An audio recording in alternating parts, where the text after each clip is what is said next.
சுப்பிரமணியபுரம்.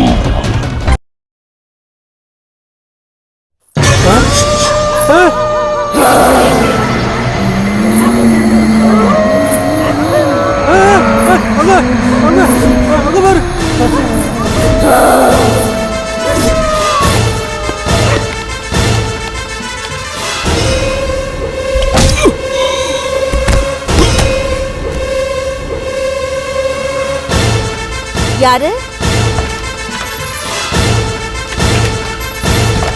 யாரது யாரதுன்னு கேக்குறல்ல. அப்படியா? உள்ள போய் பாருங்க. செல்வம், உள்ள போய் பாரு.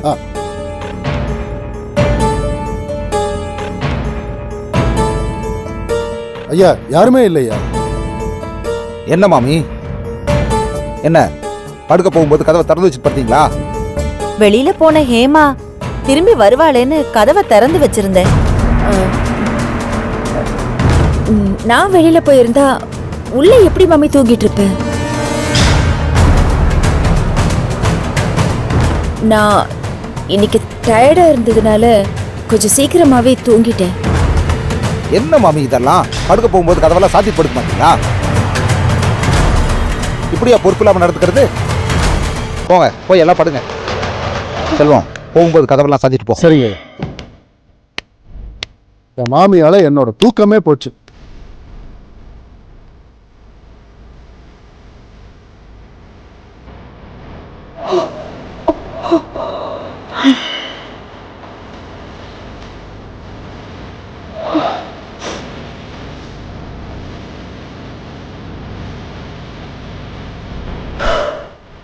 ராமநாதன் நம்மள நம்பினதுனால தப்பிச்சேன்.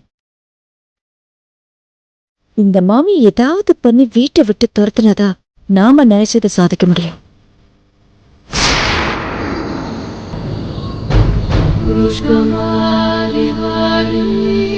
டேய், அண்ணன் எதுக்கு வர சொல்லியிருப்பாரு தெரிலடா.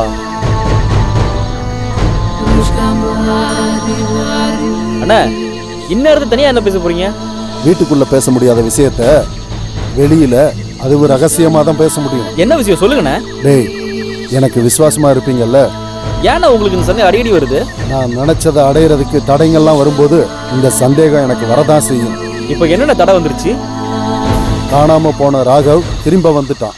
அண்ணா, அவங்கள நான் கூட்டிட்டு வரல. கம்பு சித்தம் கூட்டிட்டு வந்து என் ஆசையில மண்ணள்ளி போட்டான்டா. சரிண்ணே, இப்போ நாங்க என்ன செய்யணும்? ராகவ் இன்னைக்கு வந்துட்டான். ஆனா மறுபடியும் நிச்சயம் ஒரு நாள் காணாம போவான்.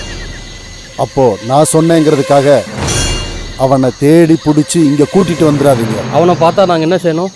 அதான் போன்ல ஏற்கனவே சொல்லியிருக்கேன்ல.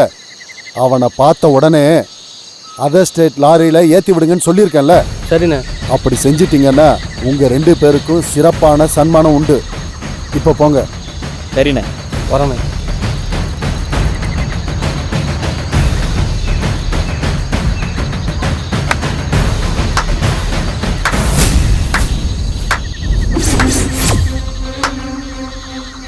சபாஷ்.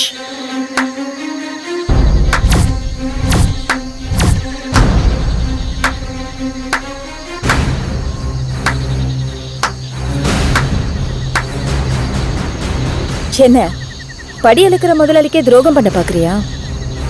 நான் ஒன்னும் எனக்காக செய்யலைங்க. ராகவ பார்க்கும் போதெல்லாம் எங்க முதலாளி ரத்த கண்ணீர் வடிக்கிறாருங்க. அதை பார்த்துட்டு என்னால எப்படிங்க சும்மா இருக்க முடியும்? பாவம், புள்ளிமான அழுதுச்சுன்னு புலி ஐயோ பாவம்னு வருத்தப்பட்டுச்சான். யார்கிட்ட கதை விடுற?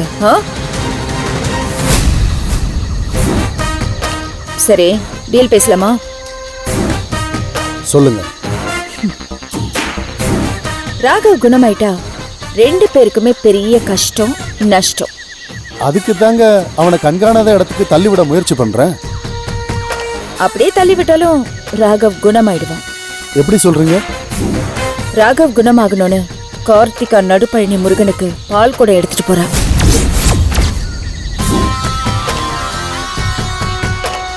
முருகனுக்கு பால் குடமா? அப்போ ராகவ் குணமாயிடுவானே. இப்ப என்ன பண்றது? விடிஞ்ச கார்த்திகா பால் குடத்தோட கிளம்பிடுவான். அதை தடுக்கணும். எப்படி தடுக்கிறது? யோசி. எல்லாத்தையும் நானே சொல்லிட்டா எப்படி?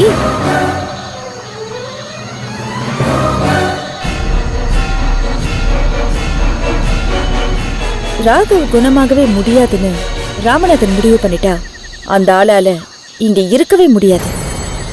இப்பவே மனுஷன் நொந்து போய் தாங்க கிடக்குறாரு. சோ ராமநாதன் வீட்டை விட்டு போயிட்டா நீங்க மறுபடியும் சொத்தை நிம்மதியா அனுபவிக்கலாம். ராமநாதன் வந்ததுல இருந்து நெஞ்ச நிமித்தி நடக்கவே முடியலங்க. கார்த்திகாவை காலி பண்ணா நீ நினைச்சது எல்லாமே நடக்கும். காலி பண்றேன். ஆமா, நாங்க பேசிட்டு இருந்தத நீங்க எப்படி கண்டுபிடிச்சீங்க? என் ரூம் ஜன்னல் வழியா பார்த்தப்ப நீங்க பேசிட்டு இருந்தது தெரிஞ்சது. இந்நேரம் கண்டிப்பா நல்லது செய்யறத பத்தி பேச மாட்டீங்கன்னு தெரியும். அதனால தான் வந்தேன். நீங்க புத்திசாலி தான். அதனால தான் ராமநாதன் சார் என்ன நம்புறாரு.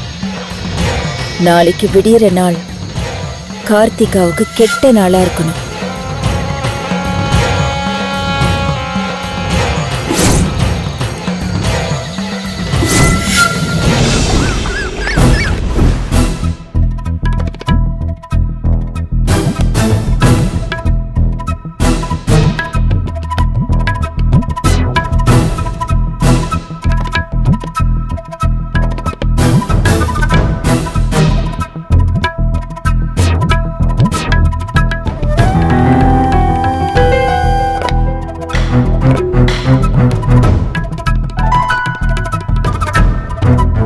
அப்பா, என்னப்பா நீங்க இப்படி உட்கார்ந்துட்டு இருக்கீங்க? சீக்கிரம் கிளம்புங்கப்பா. ஏமா நல்லா யோசனை பண்ணிட்டு தான் இப்படி ஒரு முடிவுக்கு வந்திருக்கியா? ராத்திரி எல்லாம் தூங்காம நான் எடுத்த முடிவுப்பா. ஏன் கார்த்திகா, ராத்திரி முடிவு எடுத்து விடிஞ்சோன்னு கிளம்பணும்னு சொல்றியே, இது நியாயமா? நேத்திக்கடன் செலுத்தணும்னு முடிவெடுத்த பிறகு அதை உடனே நிறைவேற்றுறது தான் நல்லது. அப்பதான் நாம நினைச்சது உடனே நடக்கும். உன்னை எப்படி தனியா அனுப்ப முடியும்? அத்தை வேற ஊர்ல இல்ல, அவ மகளை பார்த்துட்டு வரேன்னு அவ போயிட்டா. நாங்க 2 பேரும் கூட வரலான்னா சேகருக்கு அந்த கொலைக்கேஸ் சம்பந்தமா ஹியரிங் நாளைக்கு இருக்கு. நான் சேகரை தனியா அனுப்ப முடியாதுமா. அங்க நீ என்ன இவ்ளோ புடிவாதமா இன்னைக்கே போனோன்னு சொல்றியம்மா? அத்தை பொண்ணுக்கு காய்ச்சல்னு போன் வந்ததும் ராத்திரியே கிளம்பி போயிட்டாங்க. அவங்க என்னப்பா பண்ணுவாங்க? நான் தான் பாத்துக்கிறேன்னு சொல்றேன்ல. கண்டிப்பா நான் நடுப்பழனி முருகனுக்கு பால் குடம் எடுத்தே ஆகணும்ப்பா. என்னம்மா, முருகருக்கு பால் கூட எடுக்க போறியா? ஆமா மாமி. என் ஆத்துக்காரர் அன்னைக்கே சொன்னாரு, கார்த்திகாவே நடுப்பழனி முருகனுக்கு பால் கூட எடுக்க சொல்லிருக்கேன்னு. முருகனுக்கு பால் கூட எடுத்துட்டு போறதுக்கு ரொம்ப கொடுத்து வச்சிருக்கணும். என் கவலைய புரிஞ்சுக்கவே மாட்டேங்கிறாளாமா. என்னன்னா? இப்ப முருகனுக்கு விசேஷம் எதுவும் இல்ல, வேண்டுதல் எதுவும் நடக்காது. ஆளுங்க நடமாட்டமே நடுப்பழனி கோயில்ல இருக்காதே அம்மா. ஆளுங்க எதுக்குப்பா? பால்கோட ரூபத்துல முருகன் என் கூடவே வருவாரு. கார்த்திகா, ஒரு 2 நாள் கழிச்சு போனா நானும் உன் கூட வருவேன்ல. கடவுள் காரியத்தை தள்ளி போடக்கூடாது சேகர். ஏமா, நீ தனியாவா போற? அதனால தானே பயப்படுறேன். காமாட்சி வேற இப்ப ஊர்ல இல்ல. அப்பா, ஒரே மனசோட என்ன அனுப்பி வைங்கப்பா. வாதத்துக்கு மருந்து இருக்கு, பிடிவாதத்துக்கு ஏது மருந்து? உன் அப்பாவோட கவலையும் நியாயம் தானே கார்த்திகா? ஒரு வயசு பொண்ண எப்படி தனியா அனுப்ப முடியும்? நீங்க என்னதான் சொன்னாலும் நான் பின்வாங்க போறதில்ல. அப்படி என்னமா திடீர் வேண்டுதல்? ஒரு பழி பாவத்துக்கு நீதி கேட்டு போறேன் மாமி. தெரிஞ்சோ தெரியாமலோ ஒரு அப்பாவி ஜீவனை கடவுள் சோதிச்சிட்டு இருக்காரு. அதையும் ஒரு முடிவுக்கு கொண்டு வரதுக்காக தான் இந்த பால் குடத்தை எடுத்துக்கிட்டு பாத யாத்திரையா போறேன். கார்த்திகாவும் அந்த விஷயத்துல பாதிக்கப்பட்டிருக்கா. அதனாலதான் அவளால் அந்த விஷயத்துல அமைதியாவே இருக்க முடியலமா. கார்த்திகாவும் என் பொண்ணு மாதிரிதான். அவளை தனியா அனுப்புறதுல நேக்கும் கொஞ்சம் கஷ்டமா தான் இருக்கு. அப்போ முருகன் மேல உங்களுக்கு நம்பிக்கை இல்லையா மாமி? யதார்த்தமா பேசுமா. உன்னை தனியா அனுப்பிட்டு வீட்டுல இருக்கிறவாளால நிம்மதியா இருக்க முடியுமா? அண்ணா, நான் ஒன்னு சொன்னா மறுக்க மாட்டேளே. சொல்லுமா. நீ என் தங்கச்சி மாதிரி தானம்மா. கார்த்திகாவும் என் பொண்ணு அக்ஷயாவும் உசுருக்கு உசுரான தோழிகள். என் பொண்ணு வேற, கார்த்திகா வேறன்னு என்னால பிரிச்சு பார்க்க முடியாது.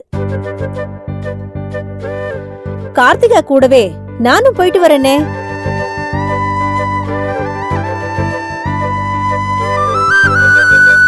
கார்த்திகா மூலமா நானும் முருகனுக்கு பாத யாத்திரை போன மாதிரி இருக்கும். மாமி உங்களுக்கு எதுக்கு சிரமம்? இதோ பாருமா, வாழ்க்கையில எதுவுமே சிரமம் இல்ல, எதையும் சிரமம்னு நினைச்சாதான் சிரமம். ஏம்மா உன்னால நடக்க முடியுமான்னு பாத்துக்க. நடக்கிற கஷ்டத்தை விட கார்த்திகாவை அங்க தனியா அனுப்பிட்டு நாம படுற கஷ்டம்தான் அதிகமா இருக்கும். கார்த்திகா அவளுக்காக நேர்த்தி கடனை செலுத்த போனாலும் பரவாயில்ல, அவளோட முதலாளி மகனுக்காக போறா. அவ கஷ்டப்படுறது நியாயம், நீ எதுக்குமா சேர்ந்து கஷ்டப்படணும்? கார்த்திகாவோட நல்ல மனச நீங்க புரிஞ்சுக்காமலே பேசிட்டு இருக்கலே அண்ணா. தன்னோட முதலாளி மக நன்னா இருக்கணுங்கிறதுக்காக தானே அவ இத செய்யறா. இந்த மனசு யாருக்கு வரும்? நீங்க என் மேல வச்சிருக்கிற அன்புலயும் அக்கறையிலயும் தான் பேசுறீங்க. ஆனா என்னால நீங்க சிரமப்படணுமான்னு தான் யோசிக்கிறேன். ஏய், நீ அதுக்கு யோசிக்கலடி. நமக்கு கிடைக்க போற வரத்துல பாதிய அந்த முருகர் இந்த மாமிக்கு கொடுத்துருவானோன்னு யோசிக்கிற.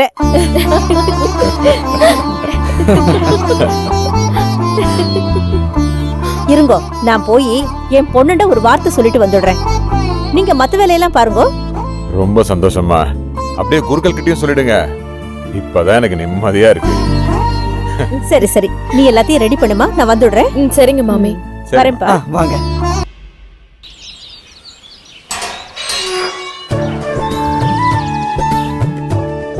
என்னம்மா இந்த ஓட்டம் ஓடி வர? வெளியில என்ன நடக்கிறதுன்னு பார்க்காம எப்போதும் இந்த டிவியே கதின்னு கடை. அம்மா தெருவுல நின்னு வேடிக்கை பாக்குறதுக்கு நான் என்ன ஆம்பளை பிள்ளையா? இதுக்கு ஒன்னும் குறைச்சல் இல்லடி. சரிம்மா, இவ்ளோ வேகமா ஓடி வந்தியே, என்ன விஷயம்? நம்ம கார்த்திகா பால் கூட எடுத்துட்டு நடுப்பழனி முருகர் கோவிலுக்கு கிளம்புறா. நானும் அவளுக்கு துணையா போலாம்னு இருக்கேன். அம்மா அப்பா வேற ஆத்துல இல்ல, அவர்கிட்ட சொல்ல வேண்டாமா? அவர் ஒரு நல்ல விஷயமா வெளியில போயிருக்கார். அவர் வந்ததும் நீ சொல்லிடு. நல்ல வேலைனா? நோக்கு வரன் பாக்குற விஷயமா தோதாதிரி மாமா ஆத்துக்கு போயிருக்கார். உன் புருஷனுக்கு வேற வேலையே இல்லையா? ஏண்டிமா சொல்ல மாட்டேன். நோக்கு வயசாயிண்டே போறது, நோக்கு எந்த கவலையும் கிடையாது. ஆனா எங்களுக்கு நோக்கு கல்யாணம் பண்ணி வைக்காம இன்னும் ஆத்துலயே வச்சுட்டு இருக்கிறத நினைச்சுண்டு நானும் உன் தோப்பனாரும் கவலைப்படாத நாளே இல்ல. இப்ப வரைக்கும் எனக்கு பிடிச்ச மாதிரி ஒரு வரணையாச்சும் காட்டினேலா? ஏண்டி விரலுக்கேத்த வீக்கமா வச்சுக்கணும்னு ஆசைப்படு. உன்னோட நினைப்பு நம்ம தகுதியை மீறினதா இருந்தா நாங்க என்ன பண்றது? இப்போ பார்க்க போற வரன் என்ன பண்றாரா?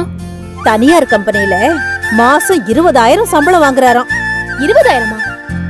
20,000 வச்சுண்டு ஏன் குதிக்கிற? 10,000த்துல நான் இப்ப குடும்பம் நடத்தல. அம்மா புரியாம பேசாதம்மா. இந்த காலத்துல 20,000 ரூபாய் சம்பளம் மாசத்துக்கு பாதி நாள் தான் வரும். மீதி நாளுக்கு என்ன பண்றதா? சம்பாதிக்கிறதுல எதிர்பார்ப்புகளை குறைச்சுக்கணும். என் ஜாதகத்துல தான் பணக்கார வீட்டுக்கு வாக்கப்பட்டு போவேன்னு இருக்கேன். என்ன தள்ளி விடுறதுக்காக என்ன பாழங்கணத்துல தள்ளி விட்டுறாதீங்க. அப்பா கிட்ட சொல்லிடு. நீ ஏன் சொல்லிக்கோமா, என்ன விட்டுடு. எனக்கு வரன் பார்க்க வேண்டான்னு என்னையே சொல்றியா? எப்படி வேணாலும் சொல்லிக்கோ. நேக்கு கல்யாணம் வேண்டாம், நான் காவி கட்டிண்டு பரதேசம் போறேன்னு கூட சொல்லிக்கோ. பக்கத்தாத்துல உன் ஃப்ரெண்டு கார்த்திகா யாரோ ஒருத்தருக்காக பால் கூட எடுத்துட்டு போறா. அவ புத்தியில பாதி கூட நோக்கு இல்லையேம்மா. அப்படியே இருக்கட்டும். ஆனா சாதாரண குடும்பத்தை சேர்ந்த வரன நான் கட்டிக்க மாட்டேன்னு அப்பா கிட்ட சொல்லிடு. உன் விளையாட்டுக்கு நான் ஆள் கிடையாதுமா. நான் கார்த்திகா கூட போறேன், உன் தோப்பனார் வருவார், சொல்லிடு. அம்மா ச்சே.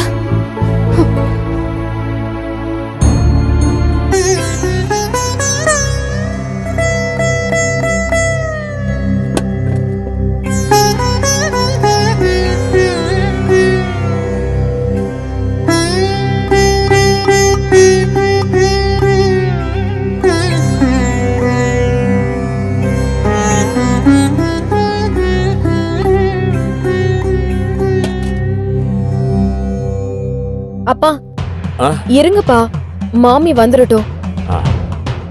சேகர், மாமி வராங்களா பாரு. வந்துட்டாங்கப்பா. என் பொண்ணுண்ட சொன்னதும் ரொம்ப சந்தோஷம். பேஷா போயிட்டு வானுட்டா. ஆரம்பிச்சிடலாமா? ம்.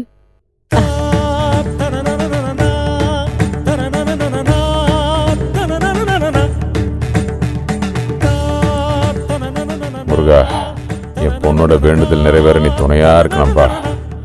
அவ நல்லபடியா போயிட்டு திரும்பி வரணும்.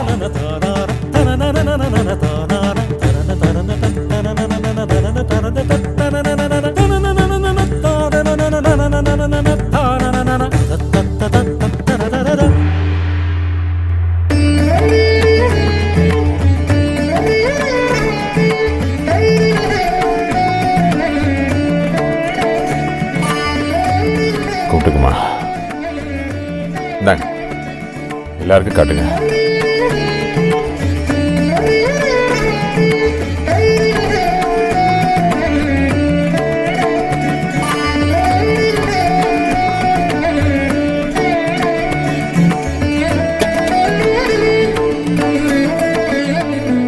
நடுபழனி முருகனுக்கு அரோகரா.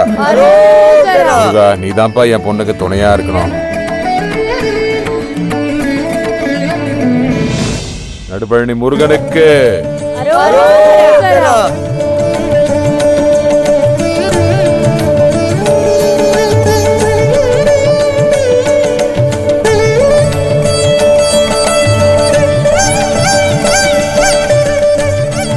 நடுபழனி முருகனுக்கு நடுபழனி முருகனுக்கு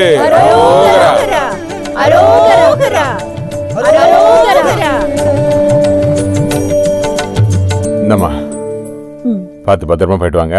சரிங்கண்ணா, நான் பாத்துக்கிறேன். போயிட்டு வாம்மா, வேண்டுதல நல்லபடியா முடிச்சிட்டு வாம்மா. சரிங்கப்பா. பார்த்து கூட்டிட்டு போம்மா. சரிங்கண்ணா, போயிட்டு வரேன்ப்பா. ஆமா, போயிட்டு வரேன் சேகர். பார்த்து போயிட்டு வா. பார்த்துங்க. போயிட்டு வந்துடுறேன்.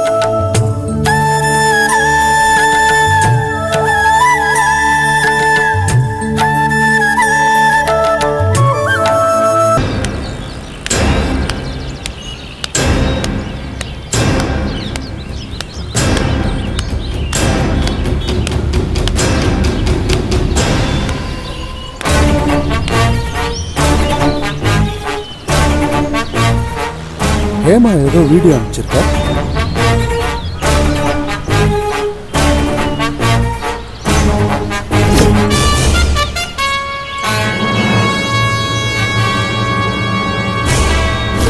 ராமநாதன் வீட்டை விட்டு போயிட்டு நீங்க மறுபடியும் சொத்தை நிம்மதியா அனுபவிக்கலாம்.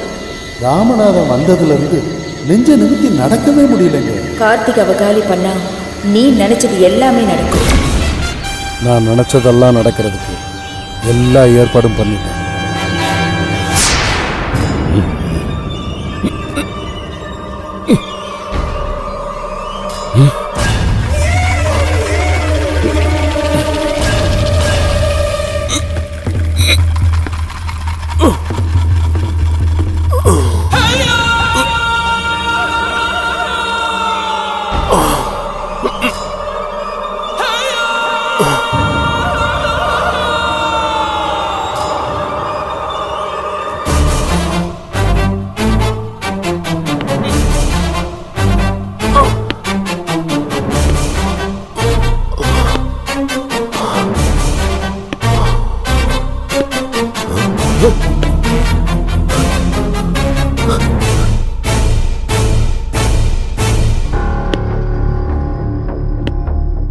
இந்த லேப்டாப்பை திருடதான் என்ன அட்டாக் பண்ணிருக்காங்க.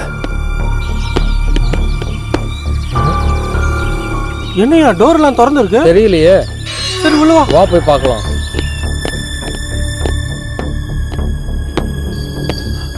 ஐயா, நீங்க எப்படி இங்க வந்தீங்க? யோ, எங்க அப்ப இருந்தீங்க? நீங்க ரெண்டு பேரும் இங்க இருந்து எப்ப போனீங்க அத சொல்லுங்க. ஐயா, பேய் வந்து எங்களை பயன்படுத்துச்சுங்க ஐயா. யோ, உங்க ரெண்டு பேரும் எதுக்காக இங்க டியூட்டி போட்ட? இது கொலை செய்யப்பட்ட பொண்ணோட வீடுங்கிறதுனால தானே? இவன் தான் ஐயா பேயை பத்தி ஓவரா பில்டப் கொடுத்து என்ன பயப்பட வச்சான். ஜல் ஜல்னு சத்தம் வந்துச்சு சார், அதனால தான் சார் நான் சொன்னேன். அதுவும் பேயை பார்த்து முதல்ல சத்தம் கொடுத்தது இவன் தான் ஐயா. நான் தனியால பேய்கிட்ட மாட்டிக்கிட்டா ஏன் நிலைமை என்ன ஆகும்? அதான் நானும் ஓடிட்டேன். நீங்க ரெண்டு பேரும் பேயை பாத்தீங்களா? மரத்துக்கு பக்கத்துல பேய் நின்னத பார்த்தேன். பேய் வெள்ளை புடவை தானே கட்டி இருந்துச்சு. ஐயா, நீங்களும் பாத்தீங்களா? யோ, அறிவு இருக்கா உங்களுக்கு?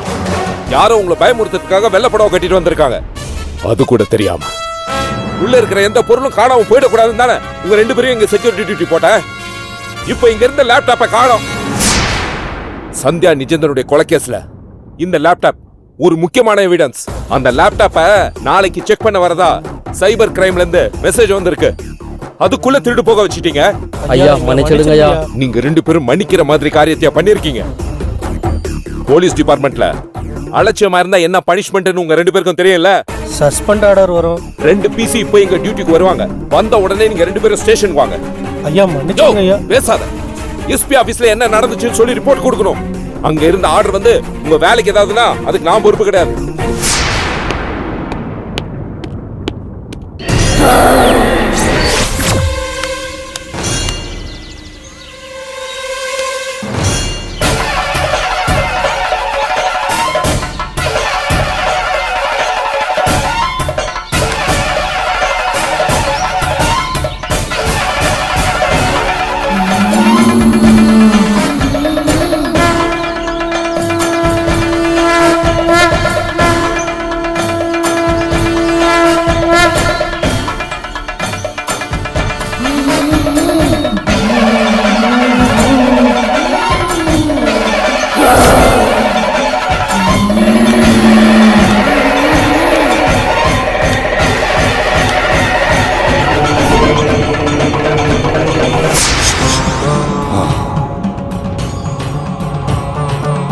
அதோ பாருங்க.